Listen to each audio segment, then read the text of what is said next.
اس حوالے سے کچھ گزارشات اور آج کی جو کانفرنس ہے سننا ہے وحدت امت کے حوالے سے حضرت نے سے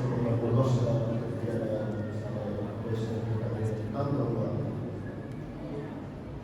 عالم اسلام میں جتنے بھی کلامی فکریں ہیں جیسے کہ معتزلہ ہے ماتریدیہ ہے اشاعرہ ہے اور جانتے ہیں ان میں حضرت امیر سے بخش کلامی مذاہب میں امامیہ ہے. آپ کا عقیدہ اسی پر آپ کا ایک رسالہ بھی ہے اس میں آپ امامت اور اعتقاد کو واجب سمجھتے ہیں. دوسری بات جو فقہی مذاہب ہیں دنیا میں بہت سارے فقہی مذاہب معلوم ہو چکے ختم ہو چکے وقت کے ساتھ اور بہت سارے فقہی مذاہب ابھی زندہ ہیں.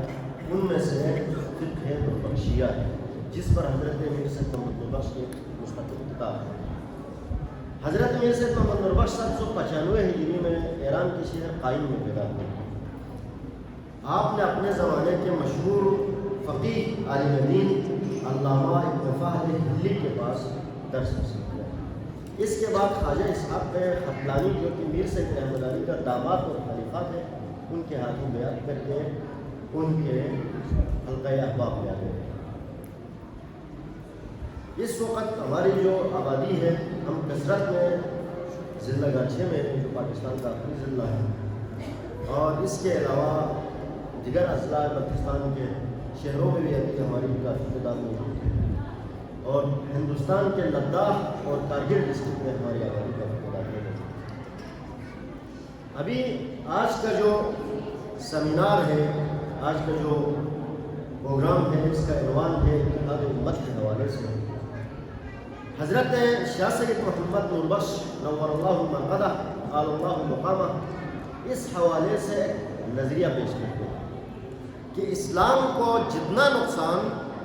اور اسلام کے اندر اس اتحاد و امت کو جتنا نقصان تکفیریت نے پہنچائی ہے کسی اور چیز نہیں پہنچائی. یہ تو ہم سب جانتے ہیں. یعنی کفر کے فتووں نے اسلام کو جتنا نقصان پہنچایا دنیا میں شاید کوئی اور چیز ہو جس نے اسلام کو نقصان پہنچایا ہو. حضرت امیر سید محمد نوربخش فرماتے ہیں والذی من آمن باللہ وملائکتہ وکتبہ ورسلہ والیوم الآخر جو اللہ پر اس کے فرشتوں پر ان کے رسولوں پر اور آخرت پر ایمان رکھتے ہیں وقال اشہد ان لا الہ الا اللہ واشہد ان محمد رسول اللہ اور اشہد ان لا الہ الا اللہ اور محمد رسول اللہ کہتا ہے وَأَقَامَ الصَّلَاةَ نماز پڑھتا ہے وَآتَ الزَّكَاةَ إِن كَانَ ذِي مَالٍ اگر وہ صاحب استطاعت ہو تو وہ زکوٰۃ بھی دیتا ہے وَصَامَ شَهْرَ رمضان رمضان کے روزے بھی رکھتا ہے وَحَجَّ الْبَيْتَ إِن كَانَ مُسْتَطِيعًا اور وہ حج بیت اللہ بھی کرتا ہے اگر وہ مستطیع ہو. تو حضرت امیر سید محمد نوربخش فرماتے ہیں لا يجوز لمسلم ان يكفرہ کسی مسلمان کے لیے جائز نہیں ہے کہ اس کو کافر کہہ سکے بسبب شیء اس وجہ سے ان من لا يعتقدہ فهو کافر جس چیز کا میں عقیدہ رکھتا ہوں اس کا وہ عقیدہ نہیں رکھتا اس بنا پر اگر اس کو کافر قرار دیا جائے فهذه عقیدۃ الجہال یہ جاہلوں کا. میر سید محمد نوربخش کے ہم جیسے کہ اعجاز بھائی نے فرمایا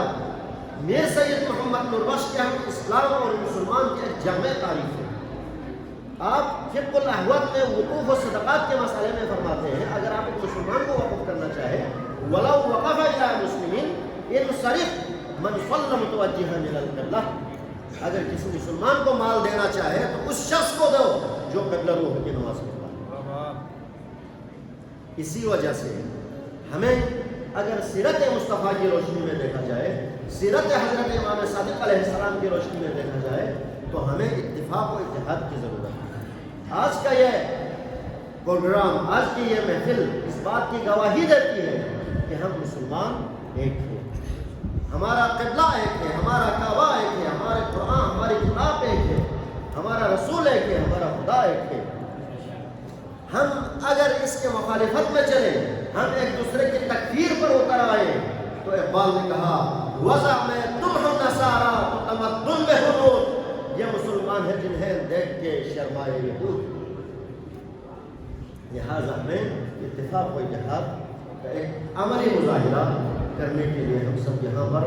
جمع ہوئے ہیں۔ میں اقبال کے اس شعر کے ساتھ اختتام کروں گا، اے کہ نشناسی خفیرہ از جلی ہوشیار باش، اے گرفتار ابو بکر و علی ہوشیار باش۔ وآخر دعوانا